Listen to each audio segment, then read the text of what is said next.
This next presentation, we've heard a lot over the last day and a half now about risky driving behavior. And so we're going to hear from the Center for Health and Safety Culture, Nick Ward with Montana State University, who has done some work in this area. And Nick is also professor of industrial and management systems engineering and serves as a principal investigator, providing leadership and expertise on multiple projects about traffic safety. And he's going to be joined by his graduate research assistant, Jubar Ahmed. And Jubar's research addresses risky driving behavior among commercial and non-commercial driving populations from the perspective of emotional intelligence.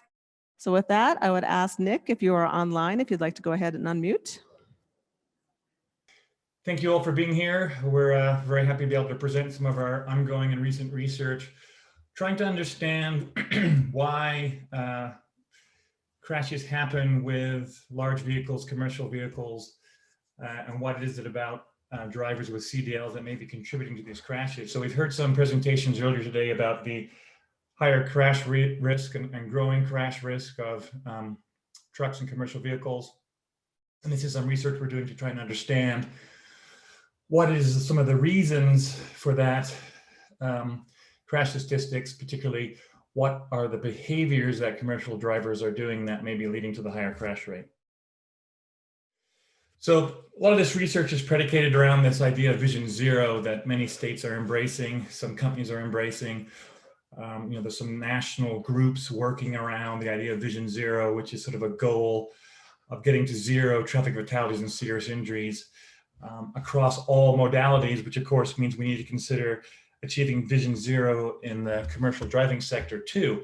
And to get to zero, we need to understand what is going on in terms of the factors that are leading to crashes, not just for vulnerable road users and passenger vehicles, but also for the commercial driving fleet. And one of the starting points, we've heard some crash statistics before. Here's some other data looking at large trucks requiring a CDL to drive them compared to, in the next slide, we're talking about passenger vehicles too, but this is some data showing the number of trucks from 2008 to 2019 involved in fatal crashes and the involvement rate per 100 million miles of truck travel. And we can see that the involvement of trucks in fatal crashes has been increasing, both in terms of the absolute number and the rate. And we can also sort of look at the percentage of registered vehicles that are classified as large trucks, about 4%. And yet we're seeing that there's a disproportionately large number, around 10% of large trucks involved in fatal crashes. So there's an overrepresentation of large trucks in fatal crashes. And one of our goals is to try and understand why that may be. And as is often done in looking at crash causes, is breaking down the factors that have been identified in fatal crashes as being attributed to the driver, the vehicle, the environment. And of course, many of these factors combine together. Sometimes the driver may take an action in response to a bad weather conditions, for example. So it's somewhat artificial to look at these in this graph as separate factors because they often interact with each other. But we see for both large truck and passenger vehicles, the driver has, at least relatively speaking, a larger involvement in these fatal crashes than the other common factors of the vehicle, such as a breakdown or the environment, bad weather conditions. So to get to zero, both with passenger vehicles and with large trucks and commercial fleets, we need to understand what the driver is doing as a contributing factor to fatal crashes. And that was the impetus for this particular study. We did a large survey of commercial drivers and the general driving population with a number of questionnaires that measured self-reported driving behavior. And these driving behavior questionnaires measured aspects or types of driving that can be considered risky, aggressive, violations of traffic rules, as well as errors or mistakes while driving. And as we'll see in a minute, we collected that data from the two samples, a sample of commercial drivers and a sample of the general driving population, matched for gender and age. So age and gender shouldn't be an explanatory variable here. It would just be the difference in licensing that they have. to see if these two groups differ in their propensity to at least report, if not engage in, risky driving that can be linked to traffic safety. And with that, I'll have Jubar talk us through the methodology and the main results. Thanks, Nick. So yeah, that was very exciting to compare the CDL and non-CDL drivers. So we collected 1,210 participants' data. So 615 was commercial and 595 was non-commercial drivers. And their age was ranging from 18 to 65, and the average was like 30 years old.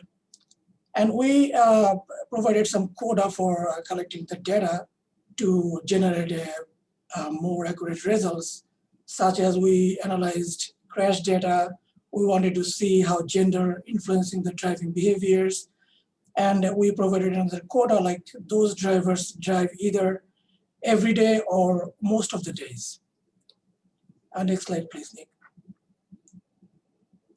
So we used the Qualtrics survey collection procedures. So they collected the data through the web-based survey, and then we collected participants like demographic informations, their general driving history, like how many miles they've driven in 1 month, and their licensing age, like how old their licensing period, including the CDL and general driving license. And then we asked them how many crashes they had in last 12 months and how many tickets they got. We also collected data through two driving questionnaires, two popular driving questionnaires actually. So these questionnaire we measured like how risky they are. One questionnaire was is DULA dangerous driving index, and another one was the driving behavior questionnaires. So I will go through in details for them soon.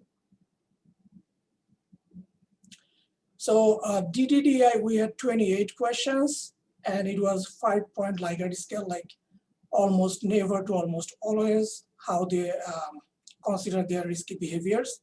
So 3 scales we generated from this scale. One was risky driving, aggressive driving, and negative emotional driving. So for example, like negative emotional driving is when they drove with anger or like their upsetness. Similarly, the driving behavior questionnaires, it was developed in 1990. We used a scale that was developed in 2014 based on the 1919 questionnaire in the context of North American driving behavior.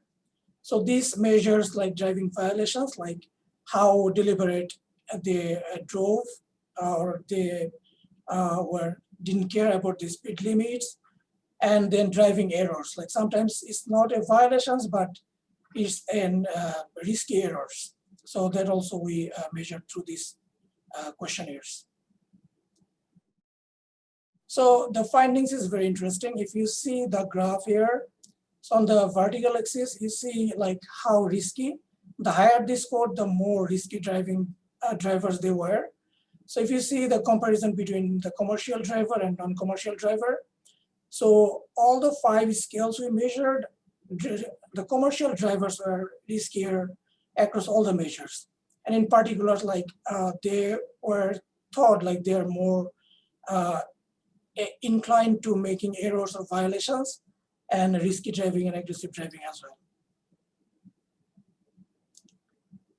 So I pulled some sample questions here for an idea like how the questions were asked and how they reported. So if you see each question from one question from each scale, like how they, for example, like if you see the DBQ violations score, like how they engage in, how they incline to engage in unofficial races. And if you see like all these questions, commercial drivers reported way riskier than the non-commercial drivers. So we've got some interesting data showing that commercial drivers report more frequently risky, aggressive, emotionally laden behaviors, as well as violations and errors. And the question is, what are some of the reasons why that might be? So one possibility is, or could be, that commercial drivers tend to be more often male or younger, and we know both those factors relate to riskier, more aggressive behavior, but we deliberately picked our sample to be matched in terms of age and gender. So our commercial drivers and non-commercial drivers in the sample on average were equally male and female and had the same age distribution. So those don't really explain the result.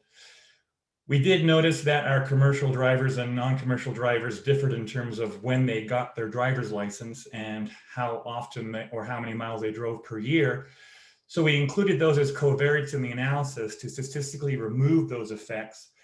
And the data that Jubar showed you has those two variables taken out. So what are we left with in terms of possible explanations as to why these two groups, commercial drivers and non-commercial drivers, differ so much in the reported risky behaviors?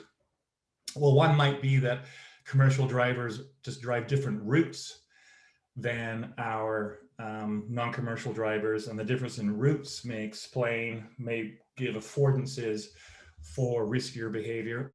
It may also be that commercial drivers drive in different weather conditions, which lends themselves to more risky behaviors, or at different times of day, where the time of day and the traffic they're involved in might relate to differences in reported behavior, or the amount of driving with fatigue that comes along.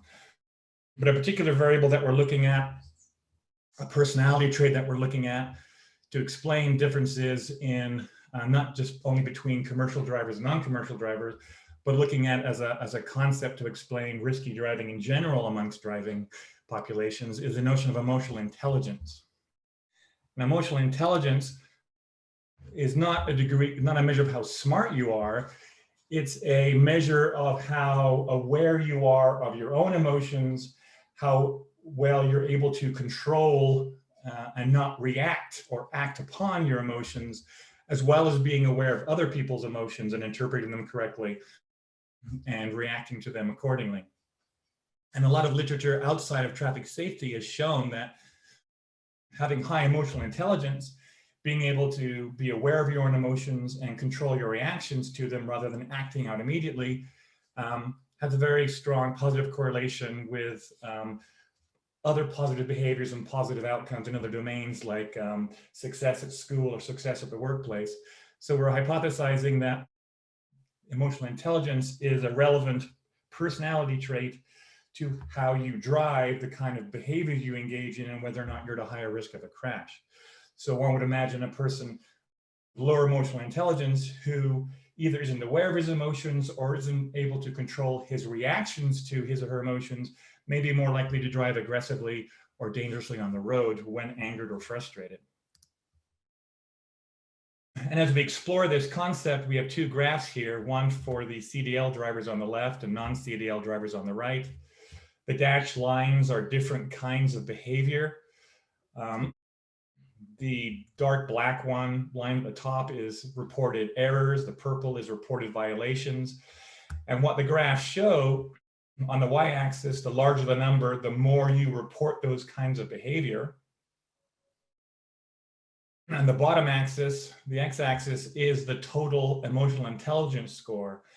And what you can see is the higher the emotional intelligence, the less CDL drivers report any of those risky, dangerous, or aggressive behaviors. The lower the emotional intelligence, the more they report aggressive, risky behaviors, including violations and errors. And a similar relationship exists with non-CDLs. The higher the emotional intelligence, the less they report aggressive or risky behaviors, and the lower the emotional intelligence, the more they report that behavior.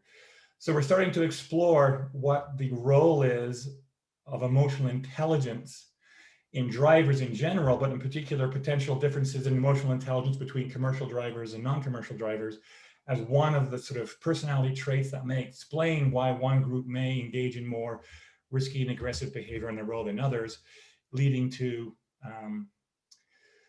more fatal crashes. So what can we conclude? From the outset, the problem we're trying to address is this sort of disproportionately higher number of commercial vehicles being involved in fatal crashes. We've already taken into account some of the factors that can explain that in terms of age and gender, as well as license age and mileage.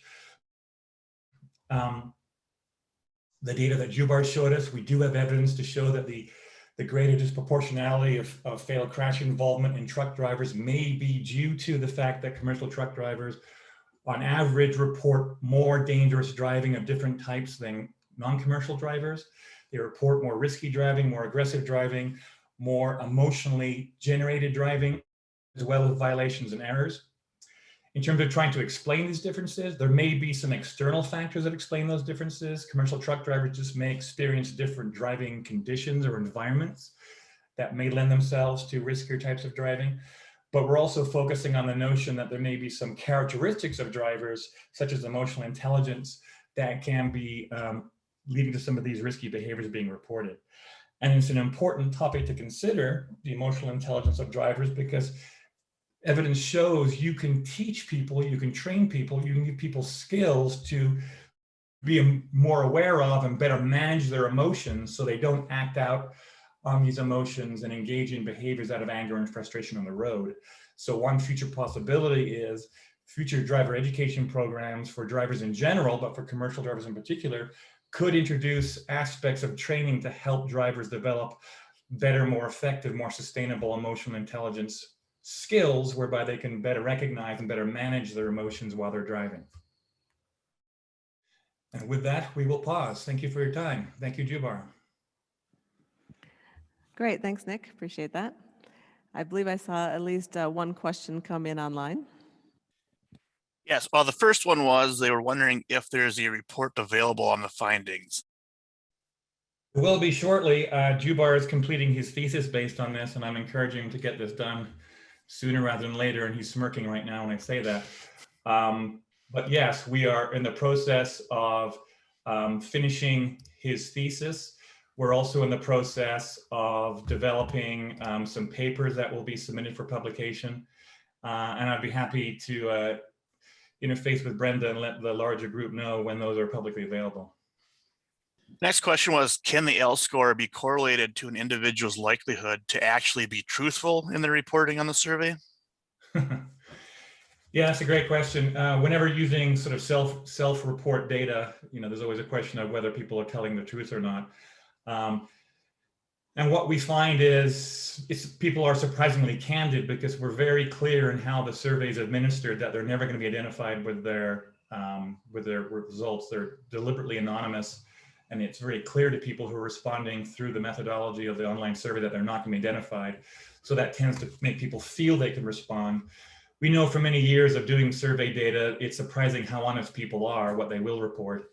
But in any case, if people are going to feel biased, they're going to underreport what they do. And we're not looking at absolute levels of what they do. We're more interested in how they correlate together. So that's sort of less of an issue, but we're always sort of aware of creating a survey and creating a survey data collection method where people don't feel the results are going to be made public, so they can respond honestly. Great, thanks, Nick. Is there anything else, Dustin? Donald wrote in, common theme in all the presentations, driver behavior is a factor in crashes. Have any of our presenters researched which countermeasures would be most effective in addressing these issues? And I'll take a first stab at that. Our Center for Health and Safety Culture is one of our focuses is recognizing that driver behavior happens in a social cultural context. We tend to make decisions about being risky or safe depending on what we think is normal or acceptable in our social groups. And if you try and change behavior through traditional methods such as engineering with speed bumps or enforcement around speeding, if the culture still thinks speeding's okay and everybody speeds and speeding is fun, you may get some shift in speeding behavior, but you're not getting where you need to be because the culture still endorses or is sort of accepting speeding. So we, in addition to, you still need the engineering approach and the enforcement approach, but our center is trying to look at how do we change the culture so that speeding is no longer acceptable and we don't speed because, for example, Montanans don't speed or no one in my family speeds. That's not who we are. Because once you've got the culture to define yourself and your social group as non-speeders, you just don't speed. So that's one focus we're putting on. And part of Jubar's thesis is looking at the role of emotional intelligence to see how we can develop driver education programs and tools to increase emotional awareness and emotional control skills so that we don't end up acting out of frustration or anger while we're driving. So that's a way of looking at a sort of a trait skill-based way of helping drivers be safer, as well as the broader examination of the social environment and what aspects of the social environment may be leading people to be risky or dangerous because they think it's acceptable and normal to do so. Great, thanks, Nick. Was there anything else, Dustin? That's it. Thank you, appreciate it. Do we have any questions in the room? Questions or comments for Nick or Jubar? All right, thanks again, guys, great information.